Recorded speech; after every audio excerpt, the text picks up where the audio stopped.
Good afternoon, everyone. Welcome to Room 1, Hacking Heuristic, Exploiting the Narrative. If you are not in the right room, well, stay for this talk because it's going to be really interesting. So I'd like to introduce you to Kelly, who's an operator at a red team operator at Spectre Ops, and she's presenting today Hacking Heuristic, Exploiting the Narrative. Let's give her a warm clap of applause.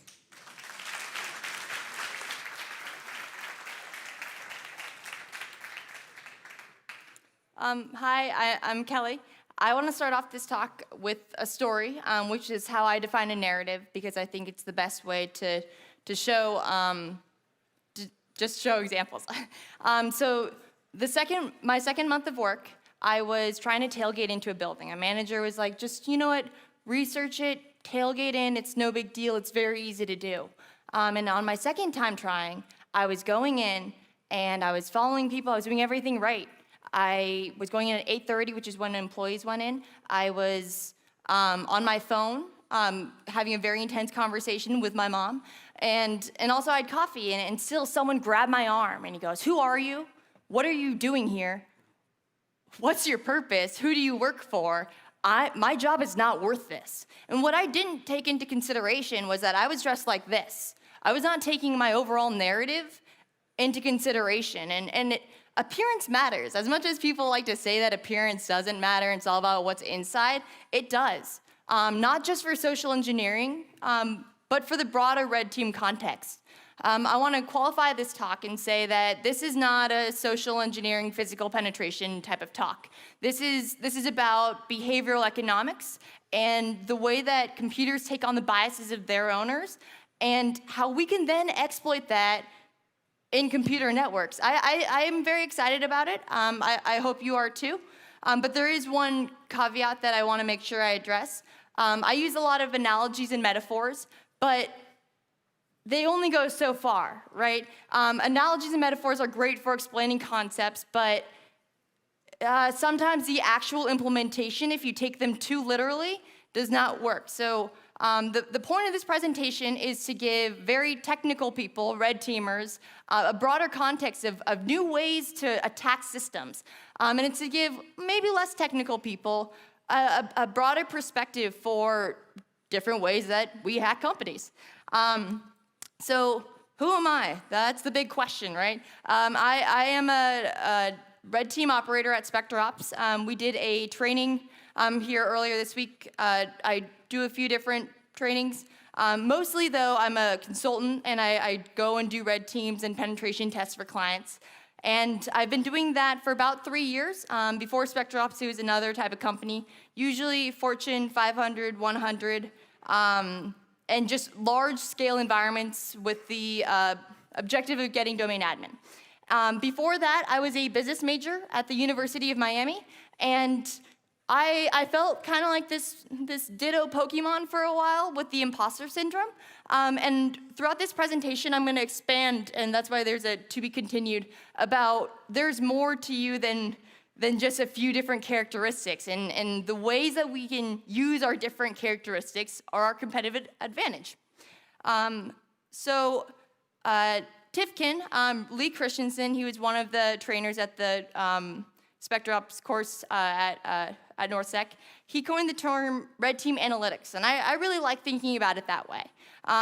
It's employing different types of tradecraft that gives you the appearance of blending in, with the caveat that sometimes that will get you detected, right? And this presentation focuses heavily on blending in, and then also small ways to stick out, or not stick out, sorry. Small ways to be unique so that you can avoid incident response. By definition, incident response is based on rules, and these rules are very granular. So if I can just evade one or two of those rules, it gets a lot harder to detect. And for a red team operator, that's fantastic. That's exactly what I want to do. So the best way to do it is to mix both of them. You want to blend in, and you want to be unique in a very targeted manner. So my title, Hacking Heuristics, not all people know what a heuristic is, so I want to make sure I define that. I'll be defining a few different things throughout this presentation, just so that we're all on the same level. And the way that I think about heuristics are two different ways. One of which being mental shortcuts from the behavioral side, and from the computer side, it's algorithmic shortcuts, right? It's the way that computers are also making the same types of mistakes. And it's pervasive. It's not just behavior and computer, it's everywhere. These mental shortcuts are based on speed, and speed kind of rules everything around us, right? We want our programs to be fast, and that's why like innovation is happening so quickly. And that's exploitable. It's fun. And one thing I want to hone in, especially at the beginning, considering I've been talking about the narrative, that it's really the moments that we remember and not the routine. The routine is stuff that we do every day, whereas the big moments, those things that change our lives, right? That's what we think about and what we tell people and what we use to describe stuff. So if we're thinking about, from an incident response perspective, what is important to them might be what everyone in the news has been reporting on lately. And it's hard to avoid the narrative in that way. So I want to give a few examples of the automated tasks that our brains make really quickly, things that just happen, versus very thoughtful responses on more the behavioral side. So automatic or scripted, if you're thinking in the computer lens, is just stepping out of the way. Like if someone's coming at me, I know, step aside, right? Also, driving through your hometown, I know easily, I just follow the stop signs. I'm thinking about many other things at the same time. And on the other hand, calculated responses, I'm gonna start with the bottom. Doing math is very hard if you have a good problem. You're thinking a lot about it. And that cognitive power that goes into that is hard to do, and you can't replicate that for driving through your hometown, or else you'd never get anything done. So this presentation overall it could be surmised in words matter, and how we describe things matter. The narrative seduces people into thinking that they know what's going on because of words, which is very important for our understanding, our ability to communicate, but then we need to think about what these narratives are and ways that we can then use them and weaponize them if you're a red teamer, or from a defensive side, recognize that these narratives might not be reality. Perception and reality are often changed by a narrative. So next I'm gonna go into a case study. In this case study, it was done in the 1980s. People were asking, hey, can I cut in front of you in line to use this Xerox machine? And in example one, it was, excuse me, I have 5 pages, may I use a Xerox machine? 60% of people let them cut in front, which makes sense. People are usually nice. And then the second one, which had a much higher statistic, it was, excuse me, I have 5 pages, may I use a Xerox machine? I'm in a rush.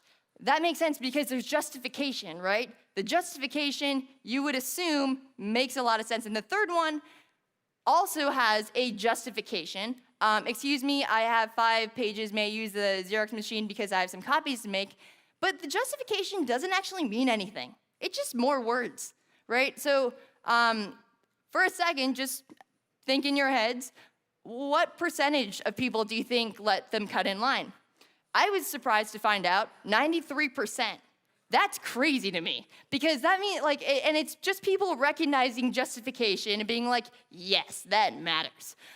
So that's, from a social engineering perspective, that's very valuable. But like I said, this talk is not about social engineering.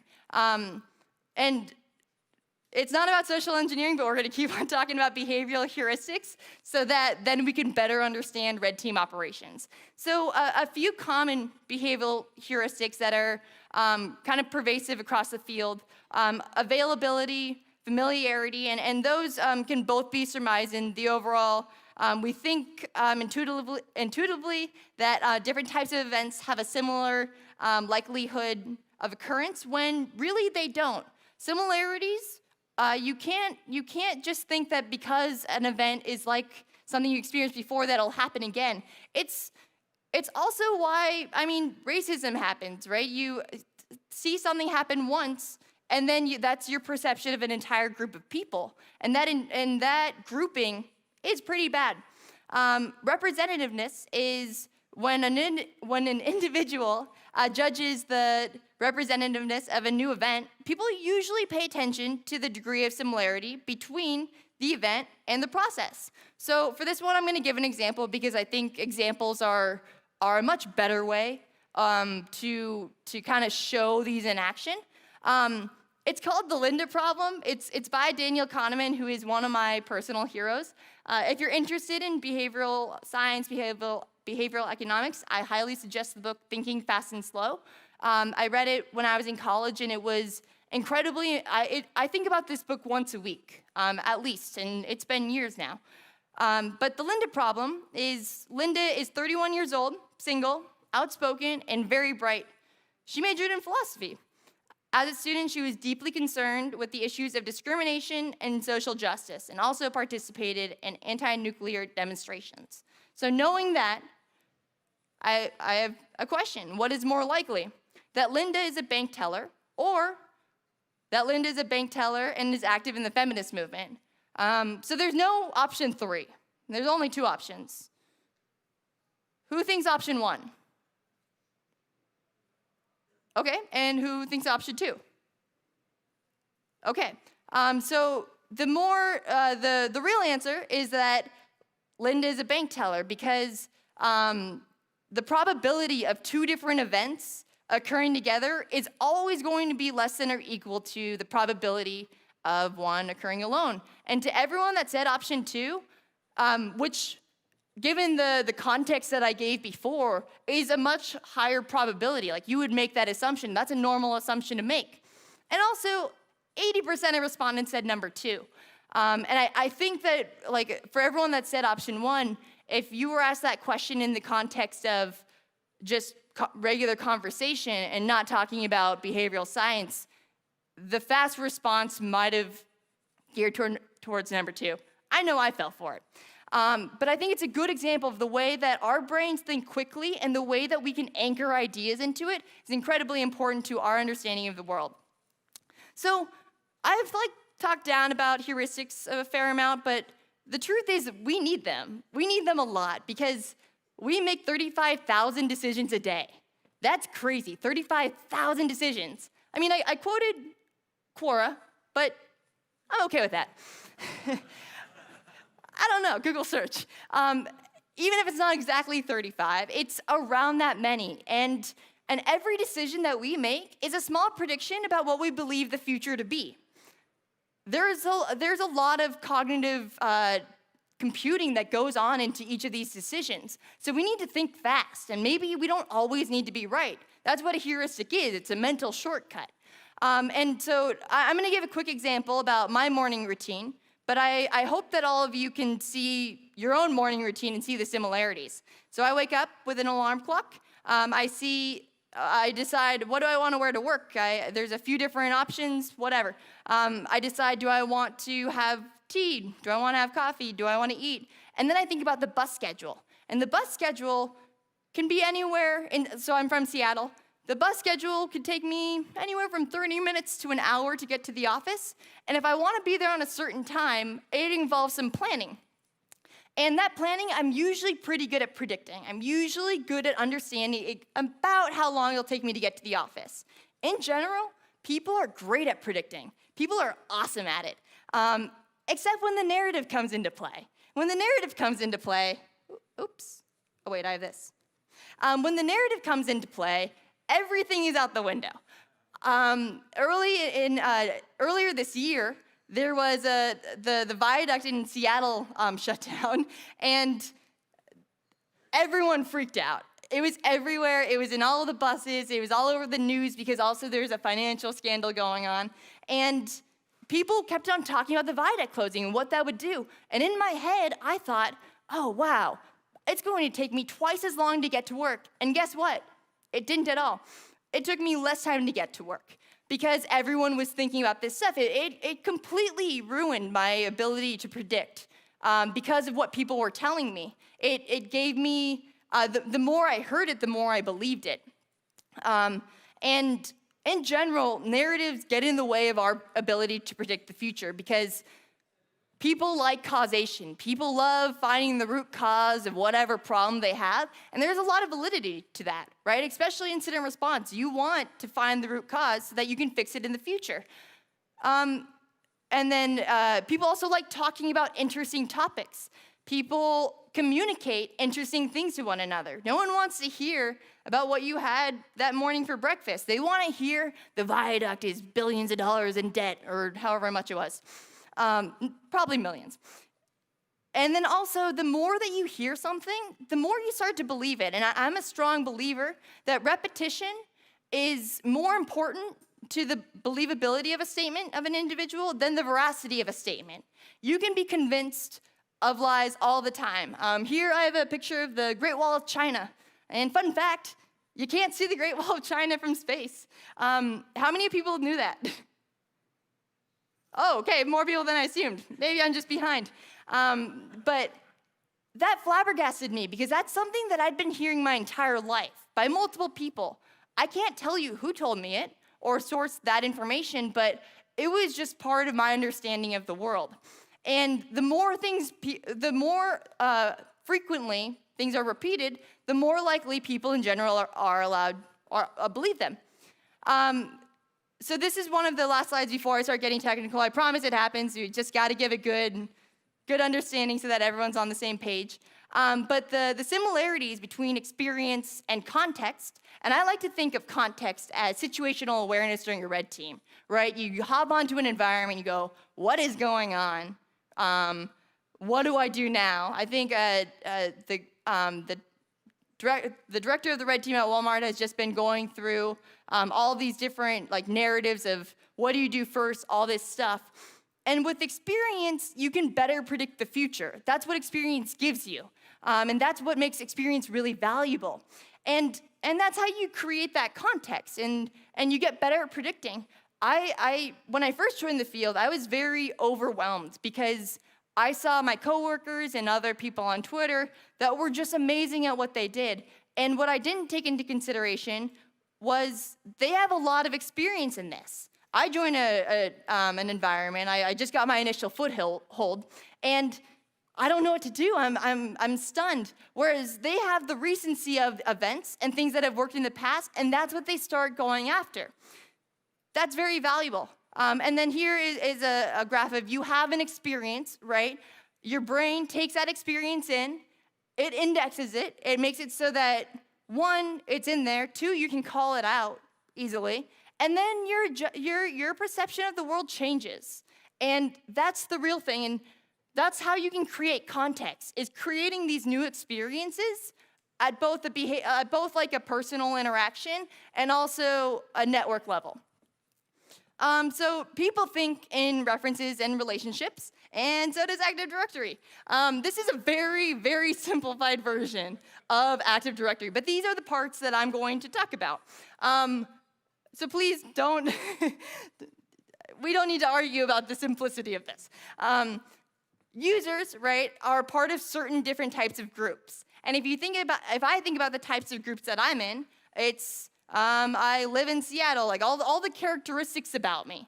And then from there, with these certain groups in Active Directory, then you have special privileges, or certain groups do, where you can log into machines remotely. You can do different things. One tool that a coworker put out this chart is a mess, right? It's kind of overwhelming, but it's mapping out all of the different objects in a domain to how you get to domain admin. And I know that there's already a talk given about Bloodhound, so I won't get into it too much, but these mappings of relationships and these mappings of just an entire network, also you can map your personal network and start seeing the relationships in all of these things. Bloodhound, I think, is a great example of the narrative in action, right? I want the shortest path. Oh wait, next slide. I want to get to domain admin as fast as possible. So what I use, it's a little bit hard to see, and I'm going to blame the initial graphic just because of how much is going on in the slide. But if I start over here, right, I'm on that computer, that was my initial foothold, and I want to get there as fast as possible. and I have the footprint of how all these relationships are defined, then I would notice that this user is a member of a certain group. The problem also with this graph is that this is real client data. And Andy Robbins, he's underscore Waldo. He's one of the main guys that runs Bloodhound. I highly suggest you follow him. But he takes real client data to try to show real threats. And then he just takes out client-sensitive information. But when you have Bloodhound, you could see the fastest way to get to domain admin. And I'm a big believer of the path of least resistance. I love that because I want to do my job as easily as possible. Like, I don't want to make my life harder. And knowing that this user is a member of a certain group that is an admin of a computer that is logged in and part of the, who is a member of then the domain admins group, that's my path right there. That's exactly what I want. And within Bloodhound, you can change the graphs. You can just open specific things, and it's a much better tool than I'm explaining it to be. I encourage all of you to check it out. But still, having all of this stuff, if you create the context, or you're creating new groups, right? You're creating new users, which I do not suggest you do, because then clients start getting worried. But that narrative will change the reality of that domain. So what narratives allow us to do is to create context and create really the situational awareness of what's going on. So now I'm going to get into the different types of ways that you can use context to blend into your environments. That's a big thing about red teaming is you don't want to get caught. If you get caught, room for improvement. So the first thing is social interactions, and then we'll slowly get more technical. I'm going to give a few examples of physicals. That's something that I initially started with because it made sense. And the first question that I had to ask myself is, who do people think I am? And who people think I am is not a SpectreOps red team operator or at the time a penetration testing consultant. They don't think that I'm a graduate from the University of Miami.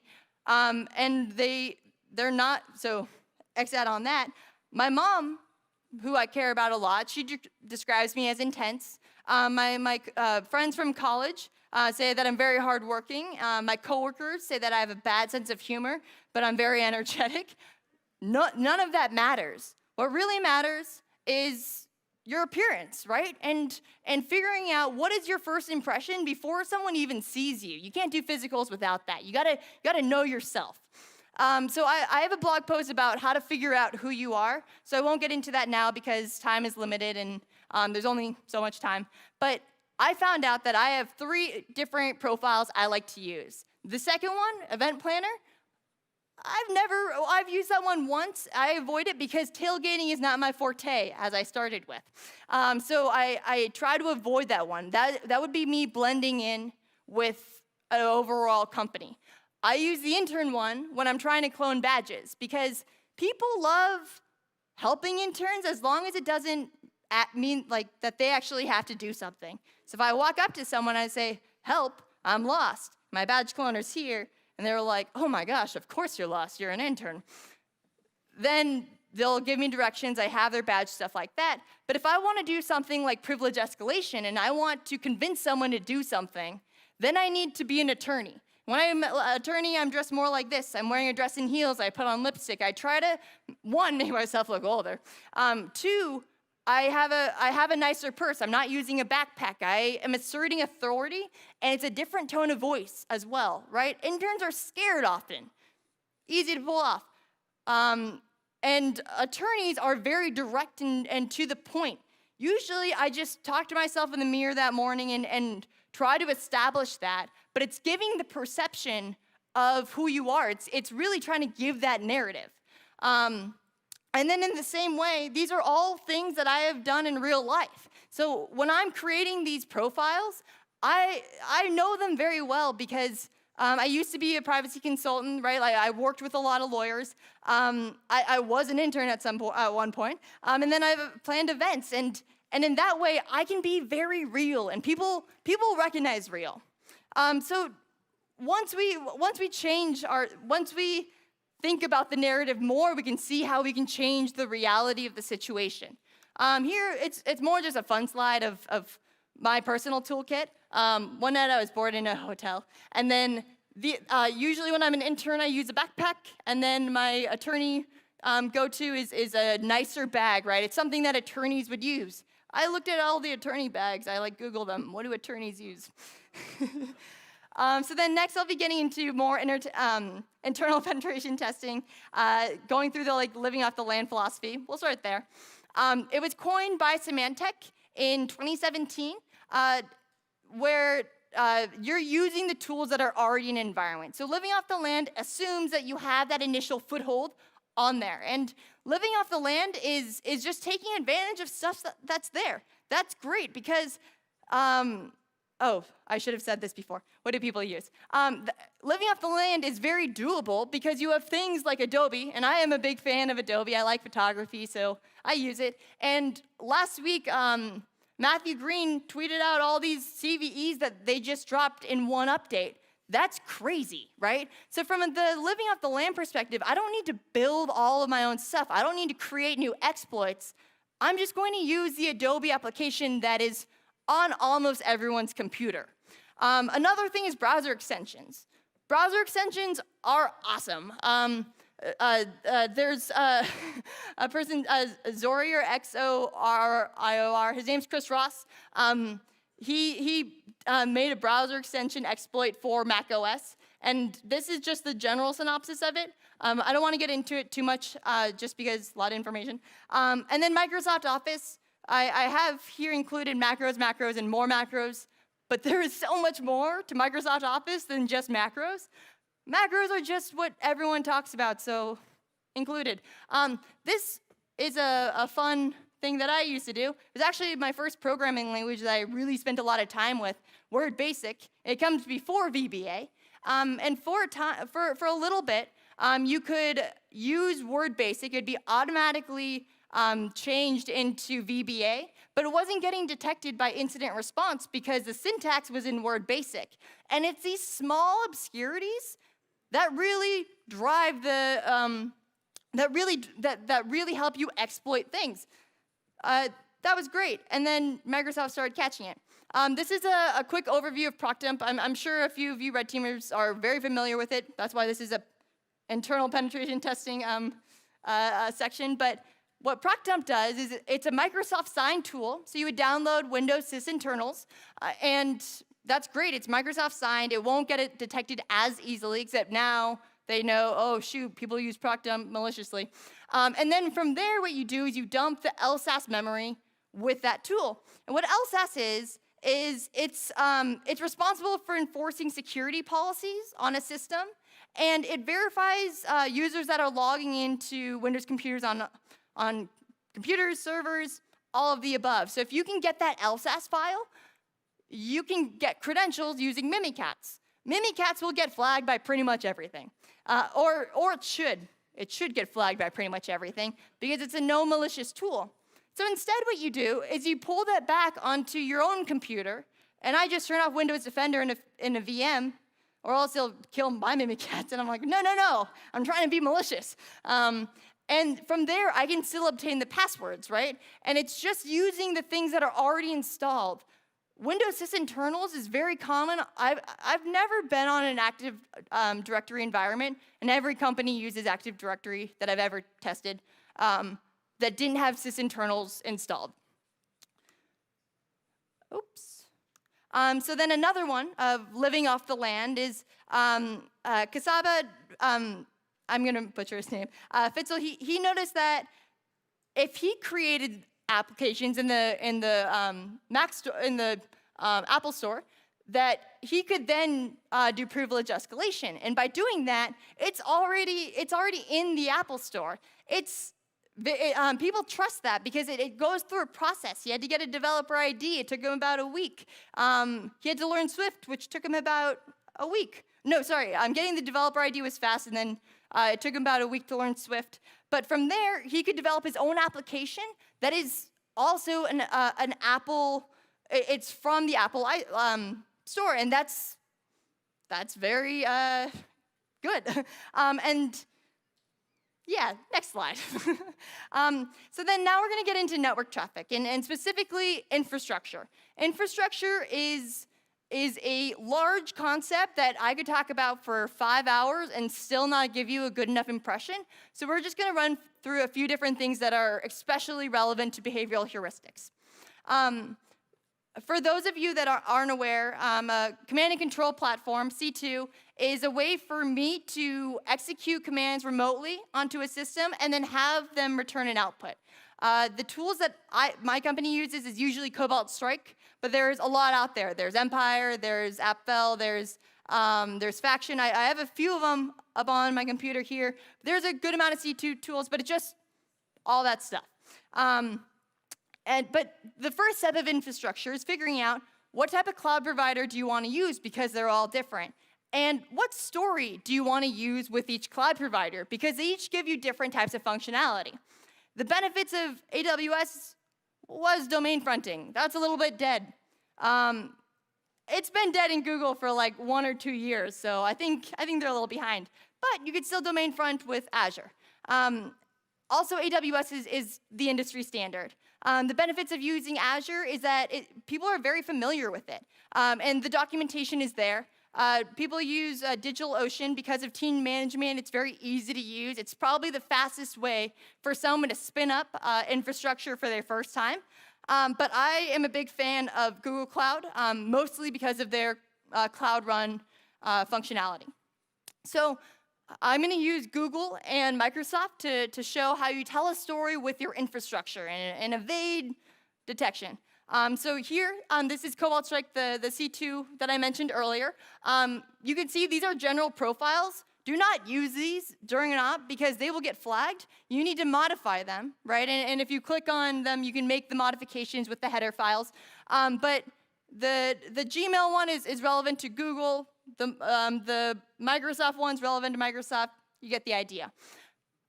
Within all of these C2 profiles are unique parameters. So here are a few, and there are way more parameters that you can change in Cobalt Strike.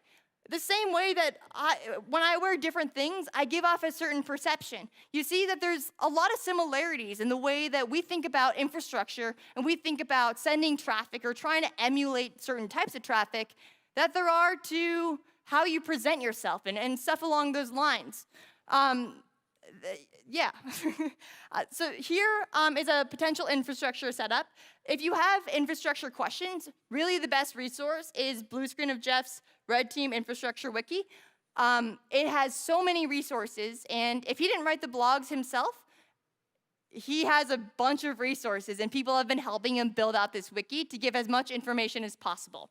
So right now I'm going to focus on the short-term C2, which is the easiest one to stand up. Usually you want to focus on how much effort does it take to stand up a different type of C2 versus like maybe a long-term one, something you don't want to get burned. The short-term ones are domain fronting, which is kind of dead now, except for Azure. So earlier this week, I just went in, made a CDN profile. I can now send my traffic through fuzzy.azureedge.net, and azureedge.net is a Microsoft domain. That's fantastic, and it took me 30 seconds to create. And the speed is a huge portion of it because I don't want to spend too much time. Something a lot more complicated is domains. Domains are tricky. Oh, wait. There we go. Domains are tricky. So first, I'm gonna talk about telling a story with Microsoft. I have an addiction with buying domains. It's kind of a big problem. It's a problem, but you know what? I could be buying things on Amazon, so it's not the worst thing in the world. I own cloudmicrosoft.com. So if I want to send traffic and I want to blend in with Microsoft, I'm going to use cloudmicrosoft.com, and I'm going to use Azure services so that it's still being pulled back through the same way. And the profiles that I would use is I would modify this Microsoft update get only profile. If I want to tell a story with Google, and recently because I've been interested in GCP, I bought a few different Google products and their domains and also an API because these are things that people are likely to overlook. it blends in well, right? And if our objective is blending in, this is what you want to do. And the Cobalt Strike profile I chose for this one was just Google Drive, get only. But I can't stress this enough. All of these profiles will be burned because they're known malicious. You have to modify them yourselves. And so another way that I can blend in with real Google things, and being real is very important because people can spot fakes very easily. Like when someone is not giving up, when someone isn't being real, you can tell that. So I was using the Google Cloud Run platform. It's a little bit similar to Ronnie Flathers, I'm sorry for butchering that name, his serverless toolkit, but I could set it to my own domain, kellyvillanueva.com. And being able to do that, I also can set up very easily Google infrastructure, or like a Google IP address, and when you check Aaron and who is, you see that it's coming from Google. None of that is a red flag yet. There are other things that you have to take into consideration, but overall, you want all these things to align. You want to be able to tell a story with it. So this is a quote I took from some or many 14 and 15-year-old girls. Realize, realize, realize. And mostly that's getting into how to be legit. Like how can you make yourself out to be exactly who you want to be? And the thing is real websites are categorized. So I took Cloud Microsoft, one that I bought a few months ago, and then I went to domain categorization websites, and I got it categorized as business and economy. Awesome. That will then not get blocked as easily from different solutions. Here are some of the vendors, and a dog that is pretending to be 21. But there are a lot more vendors. They're included in the Red Team Wiki and also blog posts that I've put out about infrastructure. Another part of being real is that real websites have existed for more than a week. That's like a big thing, is if you buy a domain and then 3 days later you use it, that's not good. It's like the 1 week minimum. One time I was at a client and they did not allow any emails to come in unless they'd been sent an email from that domain within that prior year. That's on the more extreme example, but the length of time matters. So during a red team, we could blow through 15 or 10 to 15 domains, but you have to buy things early and prepare. It's all about the preparation, right? This one I bought in November. I still probably wouldn't use it for a few months and just let it sit there for a while.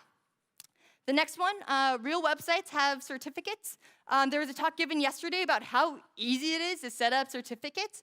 As an attacker, if I see it, like, not my own website, but if I see a website that is using HTTP, I'm like, oh man, whoa, what is going on here? And because of my background in privacy, if I don't see a privacy policy at the bottom, another red flag, right? You wanna do what other websites do. And you do that by being like other websites. So I go to, this is Behance or Behance, I don't know how to pronounce it, but it's an Adobe website, and you can download templates of websites. And from there, you can just add that and blend in with your traffic. You make a few modifications to the HTML, and then from there, it looks like a very legitimate website, especially for logon pages.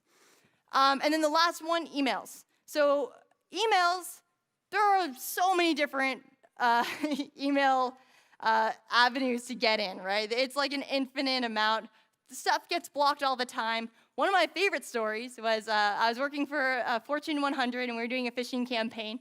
And I sent an email, and I gave it a really good narrative, right? I'm an attorney, because I know attorneys well, and I know how they speak, and there is this really sensitive documentation coming out, and here's a key, and then use this key to decrypt the macro. Great. And actually what happened is they whitelisted all domains, which is pretty mature for a client, and their head of IT gave me a call and goes, is this for real? And we're like, yes. But if you have a strong enough narrative, you can still bypass even the strongest of restrictions. So all of these mentioned earlier, the reasons why phishing wouldn't work is mostly you didn't put enough time and energy. Phishing is annoying because it takes obscurity. It takes a lot of time to develop good things. Domain categorization takes a while. You have to go through, for very obvious purposes, you can't really automate it. You have to go to each site and submit it, and you have to have a real site with HTTPS already on it, or else they're going to say this is malicious, and you get flagged, and then you can't send any traffic through there. Also, if you don't create a very realistic phishing template, people are not going to click on it. Now there's user awareness campaigns. If you send something like, hey, I have this awesome trip to Nigeria, all you have to do is click this link, and then you're going to Nigeria to meet the prince, no one's going to click that. So you need to start obscuring them and making them very believable. What I do is I fish myself, right? Like, I think about what are normal emails? What are things that I would click on? I have a horrible habit of phishing my mom because I think that is usually like my target audience is well, if my mom will click on it, I bet other people will too if she's in the same demographic. But it's all in good fun. She's fine with it. User awareness. But think about why would you download a file? So expanding on who I am, I used to be a privacy consultant. That's what I started in, was GDPR. And that is usually my main thing, is I love to really attack the attorneys and the lawyers. And when GDPR was popular, I had a good phishing campaign pretending to be like a Danish woman who was trying to exercise her right to be forgotten with this document about all this stuff. And attorneys are like, whoa, whoa, whoa, oh my gosh, GDPR is happening, because there was a lot of buzz about it. And it was a hot topic at the time. And then they weren't suspicious at all. I just gave them a good reason about, I want to be forgotten for whatever stuff. And it's very specific. Also, a fun fact about lawyers is with GDPR, they have access to all of the data maps. So for me, extra valuable. I also was an accounting intern. And I worked in the Treasury Operations Department. So I have a good understanding of what they'll click on, such as macro-enabled Excel files.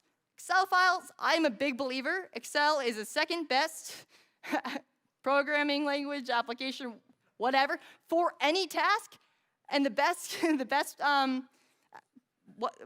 application is the one that the task was actually built for. But Excel can do everything. So if I make a really good Excel file that does something very helpful, people will not question that. People will think, oh, awesome, I'm so glad I have this. And then also I leverage the fact that I grew up in California, went to school in Florida, lived in Chicago, and now I live in Seattle.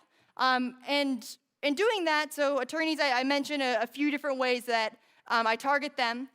With accountants, I also like sending ledger overviews, because what phishing email is a ledger overview? That's usually that's just not in people's knowledge background. And for the location, it's meeting invites.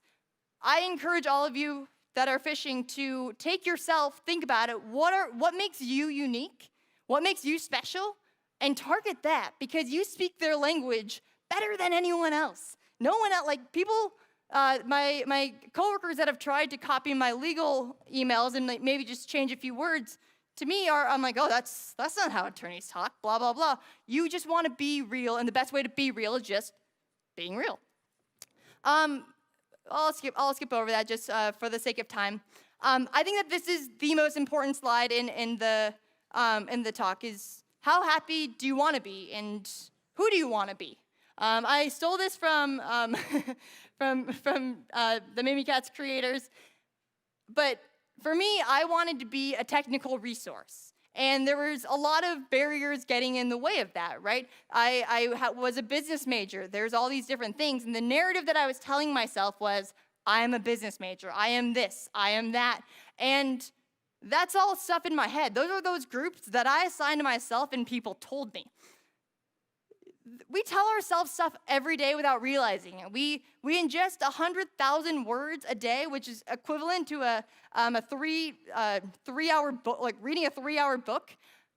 And a lot of that information we choose to receive. So if you look at your Twitter feed, if you use Twitter, the people that you follow, the information that you receive, make it positive and make it so a way that empowers you.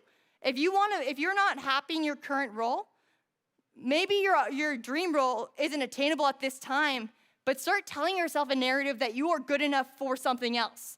For me, a big change was the first time that I called myself a red teamer, because it took a lot of effort, it took a lot of repetition of having notes on my wall saying I do red teaming, blah blah blah. But the narrative I'd always given myself was I'm not technical. I don't have a computer science background, despite being good at it, and thinking that you can change the way, once you start thinking about yourself differently, your entire persona changes. And then what you say your strength